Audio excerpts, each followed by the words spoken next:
Well, as you all know, the IREX presidency and citizenship conclave is a leading platform which brings leading companies, whether it's law firms, whether it's citizenship companies or residency companies, all a single platform for global investors. And this particular discussion is about why is it the right time to invest in the EB5 program. And I'm joined by a panel of experts. Our focus will be the current landscape, the opportunities, the challenges, also the latest developments. And on that note, I'd like to begin with you, Aarushi. How do you think, what is the most recent development, what has really changed, and why do you think is this the best time to invest in the EB5 program, especially for Indians? Sure. So firstly, I'd like to thank all of you for making it to the event. I'd also like to thank IREX team and media for putting together and for having all of this here.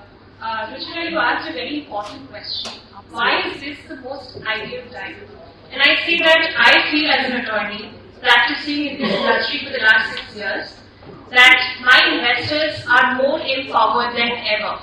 And the reason for that is the new amendments to the Reform and Integrity Act.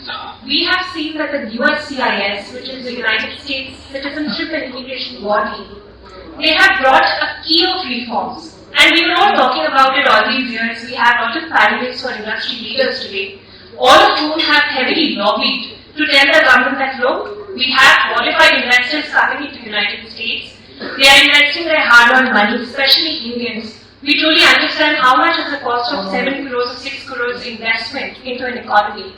And that is why the key of changes which have come, whether it is allowing investors who are locally in the US to file corporate adjustment of status, for that matter increasing the investment amount, and also giving the approvals in the fastest duration that I have seen in the last 3 years. All of these reforms put together, I think this is the most ideal time for anybody looking at this program. So, thank you, Aarushi, for those inputs. Coming to you, Girish, the EB5 program, of course, is a great opportunity for Indians and their immediate families to get permanent residency in the US. But according to you, why is this the best time, and what has really changed? What are the recent developments in this space that have helped the investors? Right. So for Indians specifically, what happens is Indians are really interested in being in the US on different visa categories, H1B, L1, student visa specifically. But all of these visa categories are non-immigrant category visas. So once you finish whatever you are supposed to do there, or once you lose your sponsorship, just in case, how are you going to retain your status in the US? That is the main question. So EB5 visa essentially helps each and every investor who has the wherewithal to invest $800,000 US to not just gain permanent residency in the US for themselves, but also for the family members. So it contains a single application is going to contain the main applicant, their spouse, and children below 21 years of age. So now, if someone wants to start their own business in the US, they can do that freely. If someone wants to start their studies in the US, they can do that freely as well without bothering or without worrying about what is going to happen once I finish that particular specific job for which I am going to the US. So that is one of the freedoms which EB5 visa is able to give, not just to Indians, but also to other applicants as well. But specifically from Indian perspective, what has happened is there is this new law which was passed in 2022, the RIA, EB5 Reforms and Integrity Act, and that has sort of created a new queue for all the applicants, and considering all the visa categories caps which are applicable for each and every country, there is a new queue which essentially cuts down all the other queues which were prior to 2022 and allows the investors to be in the US faster than what they were previously able to do. Alright. Thank you for that, Girish. Coming to you, Mr. Adam. The program is a direct path to obtaining US green card without the need of a very important aspect, and that is the employer sponsorship. So, how important is the role of choosing a good regional center, and are you also saying what is the kind of due diligence that investors should do? What's your take on that? So, thank you, and it's great to be here, although embarrassing to be sitting next to a charming talk show host and this guy.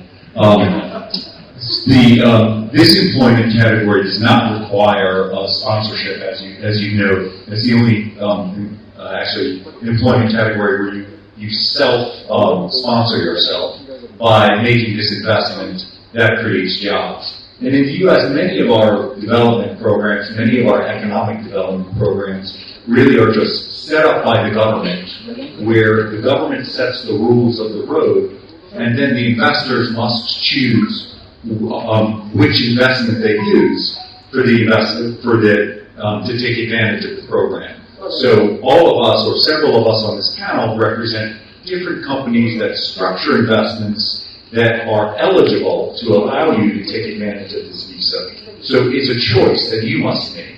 And when you make that choice of with whom to invest, you need to consider the safety of your money, the experience, both financially and in the immigration program of the company with whom you invest. So you do have a choice. That's good news. You have a choice with whom you might invest. But it's really important for you to do your diligence about who knows how to structure the deals and where your money will be safe.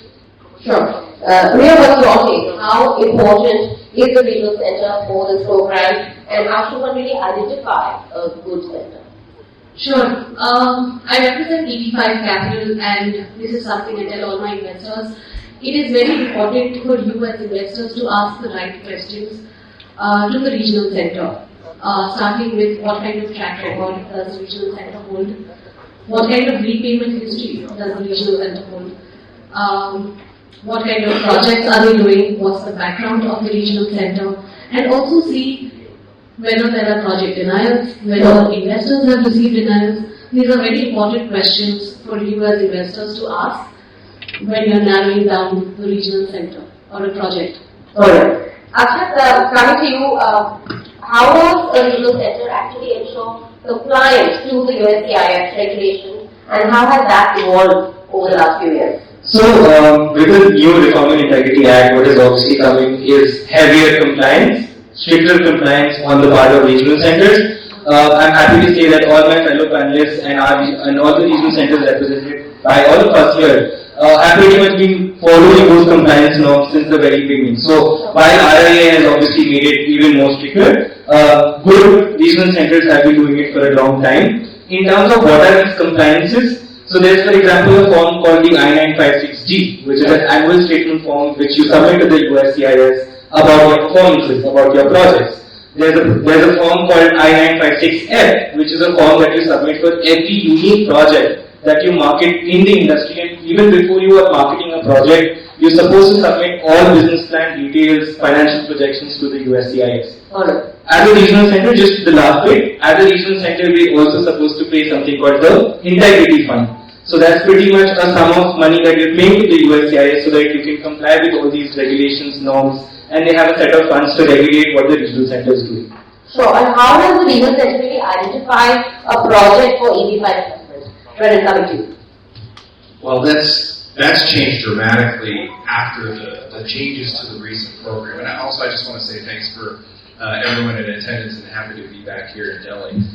When looking at projects now, with the changes in the new program, they've significantly changed what it means to be a targeted employment area project, which puts you at the lower price point of $800,000. Now that's broken into two categories. There's urban projects and then rural projects, and they're setting pieces aside so that way you don't have to sit in the backlog that's taking investors from back in 2018 to 2019 probably about 7 to 8 years to get through. Now we're able to see we have a project in a rural area that gets the new priority processing. We have over 40 approvals in that project. We just brought that project to market last September. Before COVID, you were seeing 2, 3, maybe 4 years to get an approval just to get a green card.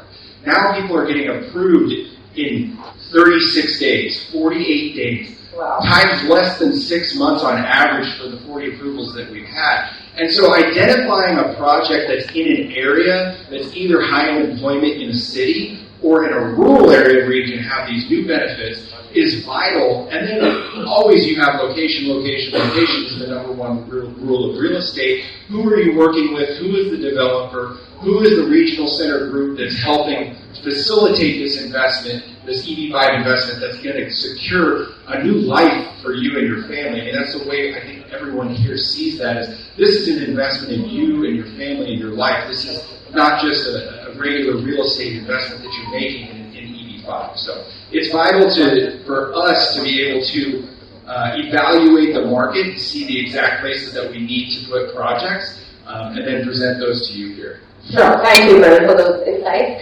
Coming to you, Jeff and Niral, I'd like you both to take this. If you could tell our audience what is the IRA Act really all about, and also, is the process faster, because most people are concerned about the timeline, which you also touched upon. Yeah, absolutely. So, the RAA is really, everyone knows the EB5 program was what's called a pilot program. It was always up for renewal consistently every year, every couple of years, and we kept getting these weird sort of sunset dates when everyone's rushing to file with 2 weeks left. The RAA really formalized the EB5 program. It brought a lot of stability. We have long-term program security, and as we discussed earlier, a lot more compliance on the regional center side. It protects investors. It introduced a lot more benefits, like the concurrent filings, so that those of you on H-1B or F1, you get the freedom to work and travel before your green card is even issued. So that's what the RAA really brought. I think we're seeing a lot of the benefits really come to fruition now. I mean, like Brennan just said, we're seeing approvals in less than a year, and I think overall it's been great. What do you say, Jeff? Yeah, absolutely. The ability to adjust status in the U.S. has been a game changer for people to concurrently file. So rather than waiting 2 or 3 years to come to the U.S., I know I've been coming to India since late 2015, early 2016. And while most of those investors are already in the U.S. and many have gotten their money back, the investors from 2018-19, a lot of them still haven't been able to come to the U.S. So it's disappointing the way the program was run in the past. It is my sincere hope, although I'm extremely doubtful, that the government sees what they've done with this program now has made it so viable, such a strong program, that they'll start to address some of the, I wouldn't say misdoings, but some of the mistakes that they made in the past and help out those investors. Alright, the EB5 Reform and Integrity Act has also made it more attractive, more lucrative, because it reduced capital investment. So, what are the laws that an Indian investor really needs to comply with for the EB5 program, and again, how has that changed? You and Aarushi, because that is Gupta. What was the question? I'm sorry. What are the laws? Let's talk about the laws that an Indian investor needs to comply with. Oh, that the investor needs to comply with. Yeah, I'm sorry. So yeah, the same law, much of the same as in the past. The investor needs to make sure that their source of funds, that's first and foremost. Your source of funds must be documented. How did you acquire this money that you're going to invest? If you sold the property, how did you acquire that property in the past? Now, that's the job of the immigration attorneys to do that. So when you look at a project, 2 things you're focused on. 2 ways you get approval. One, does the project get approval? And the other is your source of funds. It's important to note that you don't need to prove your entire net worth, just the $800,000 that you're going to invest into the project. So that's really the main focus of the investor. Aarushi, what's your take? Sure. So when you look at compliance, when an Indian investor is making an EB5 investment, you have to look at compliance both in the local laws of the country, which is India, and then United States. And this is where I feel very confident, because as a law firm, my law firm is Donoso and Partners, I'm managing partner International. He has over 20 years of experience in immigration. We have a big team here in India, and this is our core expertise. When we consult with the client, we always inform the client that from an Indian standpoint, make sure that you comply with the FEMA regulations, the Foreign Exchange Management Act, because that is going to govern how you move the funds from India, right? So, secondly, comply with the banking regulations. So your authorized dealer, which is your bank, they will tell you that you have to file the Form A2, or you have to transfer the money under capital account transfers, and then you have to give declaration to the bank as to what are the sources of funds. Third and the most important is your local income tax laws. Have you paid the taxes on the income that you have earned? Because again, under the EB5 law, you cannot make transfers unless you pay the taxes in your home country. So A, have you paid taxes? B, if you are gifting the funds, which is a very common strategy, you take loans, you make gifts. So have you paid the requisite taxes? If you are exempt, your attorney must submit that by quoting the relevant Indian sections, which we do. Again, on the US side, like Jeff said, very clearly, very easily, you have to ensure that the source of funds are qualified. When I say source of funds, again, what the government wants to see is not just white money in your bank account, which is what we very commonly talk in India. We have to ensure that both the source and the path of funds are mapped out. So just a very quick example, if you are employed, if you have salary income and you have stock options and you have mutual funds, then the government is going to take records of all your employment income, so let's say pay stubs, bank statements, what have you, and then also the government is going to want to see your bank statements to ensure that you accumulated that capital and made the investment. Alright, thank you for sharing those inputs. Yes, sure. A lot of that sounds really daunting. The important thing is if you work with someone who's experienced, like Niral or Aarushi, you will not get a denial. I mean, they won't guarantee it, but I'll guarantee it. The key is, when they start speaking to you, they're not going to take your case if there's a chance of a denial. So you're not going to go into this saying, oh boy, I hope my source of funds are going to get approved. You're going to know that part is going to be assured, because attorneys like this are going to make sure that you're getting approval. Sure. Greene, I'd like to come to you for this one. Could you explain what is really concurrent adjustment of status and how does it really help and enhance the opportunities for EB5 investors? Sure. So this is specific to someone who is already in the US. So generally what happens is if someone is already in the US on any status, so H1B or a student visa, now this RIA has brought in a very key addition, which is the concurrent filing. So in this, if someone is already applying for EB5 and they are already in the US, they can concurrently file for I-485, which is the adjustment of status application. Now this application is not going to be approved then and there. You still have to wait for your EB5 application to get your approval. However, once you file your EB5 application and the adjustment of status application, you can parallelly apply for travel permit and employment authorization document. So what that means is that if someone is a student and they are on OPT, you don't necessarily need to tie up with a sponsor. You are able to change your employment while you are in the US. Not just that, but you are also able to travel in and out of the US without worrying about your status. Right. So that is one of the key components of concurrent filing. Alright, thank you for elaborating on that. Coming to you, Rhea, if you could tell us how long does the EB5 fund have to stay invested, and since the ROI is low, how are you really safeguarding the investment of the investor? So, as recent as October 11th, we've come to know that the funds have to be at risk for minimum of 2 years.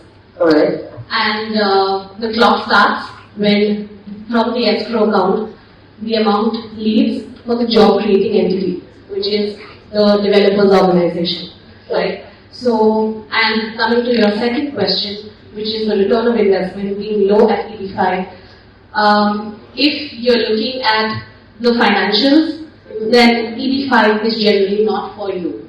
EB5 is a green card program. So the return of investment here is your green card. So a typical EB5 investment will give you anything less than 1% return of investment. But here you're looking at a green card as your return of investment. Alright. Yes, Adam. What is your So I just want to add to that because this is topical because the Immigration Service has come out with new guidance, and it's very important to know that though the Immigration Service says you may keep your money invested for as short as 2 years, I think there's still some controversy from what Rhea said as to when the 2-year clock starts, and we at Peachtree believe that it should be really from the completion of the project. Then to evaluate when you might want to get your money back or when you could get your money back, you need to look at each of the projects. A lot of our projects tend to be kind of small, upscale, limited service hotels, which are built pretty quickly and then stabilized pretty quickly, which then might allow you to get your money back. Some of the projects, none of the people up here have, but I will say that in the past there have been huge office and infrastructure developments in major gateway cities in the U.S. Those may feel familiar to investors, but they should be careful because those projects will take 10 years to get built. So Correct. one of the things you want to look at is how quickly can a project get up and running and stabilized. And then with respect to I just want to add on also the investment consideration. Make no mistake, this is an investment. It might not, in many cases, offer a high return, but you're still doing credit analysis. You want to understand what are the chances of getting your money back. And that analysis is complicated. It's not as simple as, well, I'm just getting my green card, so I'll take a low investment. You should really invest, and of course, I believe our company is very good at this, but you should really invest with a company that knows how to analyze a credit and structure an investment.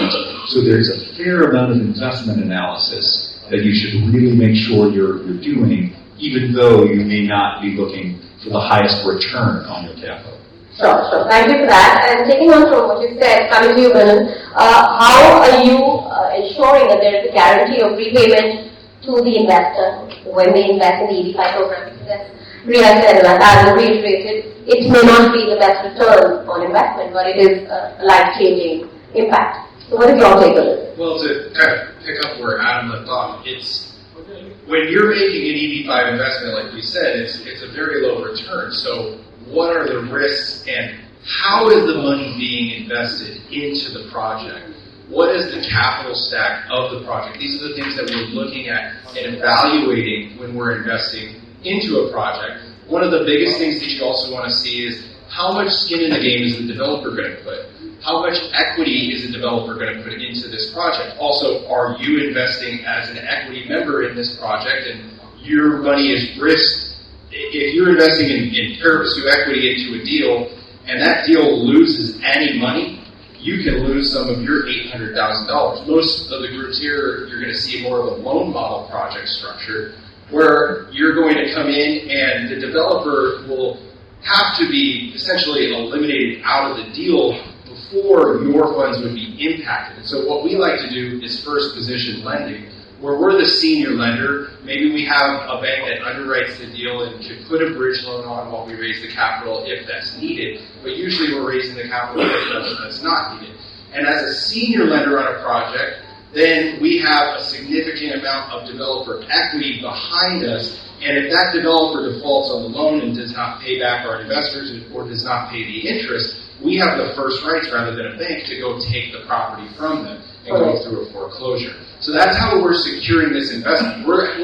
Everyone here is looking at this like a bank would look at it, or like a major institutional investor is going to look at a project, evaluate where is all the money coming from, who loses money first, who loses money last, and how can we safeguard our investors so that they get two things. One, a green card by creating 10 jobs, and two, their full $800,000 back. All right, Akshat, would you like to add something? Yeah, just two things. Number one, the USCIS very categorically says that an EB5 investment is an at-risk investment. However, I guess that's the favorite line of all of us sitting here, that it doesn't mean that your investment needs to be a risky investment, right? And how do you as an investor do that? By obviously doing the due diligence, asking the right questions.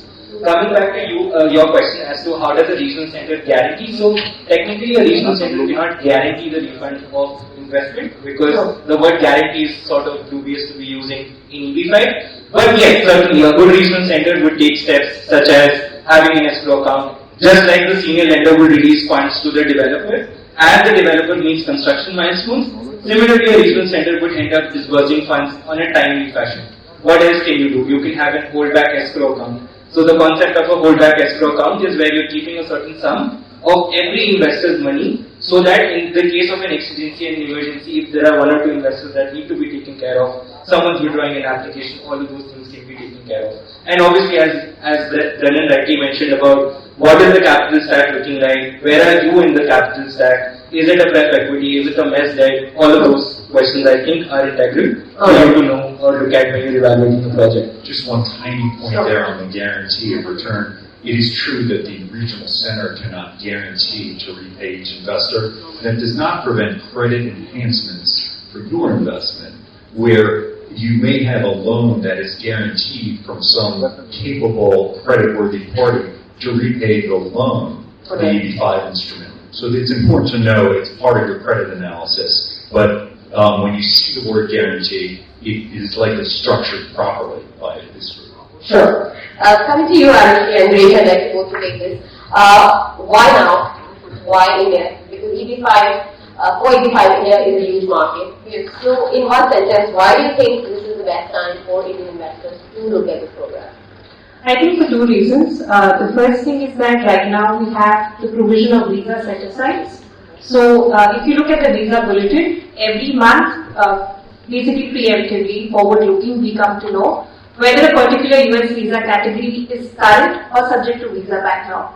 And as per the indications that we have from Department of State, we believe that at least for the next fiscal year, we will not see a backlog kick in. And the reason for that is government has allocated 32% in the favor of rural projects, higher private area projects and infrastructure projects. So number one and the most important is that right now Indians are not subject to visa backlog. There is a scope in the form of a first mover's advantage. So that's the first key reason. And the other reason is, of course, it's a very big reason for candidates who are in the United States. Many of us are on H1B with approved I-140s. We are on EB2, EB3 wait list. And even with the recent changes for H1B rules, it is very dubious for us to expect that those green cards will come in faster. So every other visa category is subject to minimum of 5 years backlog, and this visa category is current, allowing you to apply for work and travel permit. So let's say today I'm on H1B and I family file EB5. I'm allowed to get a work permit to start working with any employer of my choice within 3 to 4 months on a best case scenario. And this is really important because if I have autonomy, I don't need to worry about being fired by my employer. I can also start my own enterprise, which is what many of us do. Right? So I think two reasons, faster timeline. I'm very happy to report that as of yesterday, our firm has received our first set of approvals on high employment area projects in 13 months. So I think this is a very big testament. Sure, that's great. What about you? What's your take? So in EB5, you are going to be in a queue once you apply for it. But if you are going to be in a queue, you want to be ahead of the queue, not at the back. So that's the one-line answer as to why Indians who are considering to do EB5 should do it right now. In addition to that, so this RIA is applicable until September 2027. However, the grandfathering effect stands until September of 2026. So whoever is going to apply until September 30th of 2026, even if the program lapses after that, the adjudication will be done by USAs. So these are two factors. Alright, thank you for the answer. Coming to you both, just before we wrap up, when we talk about laws and compliance and due diligence, one has to really read in between the lines.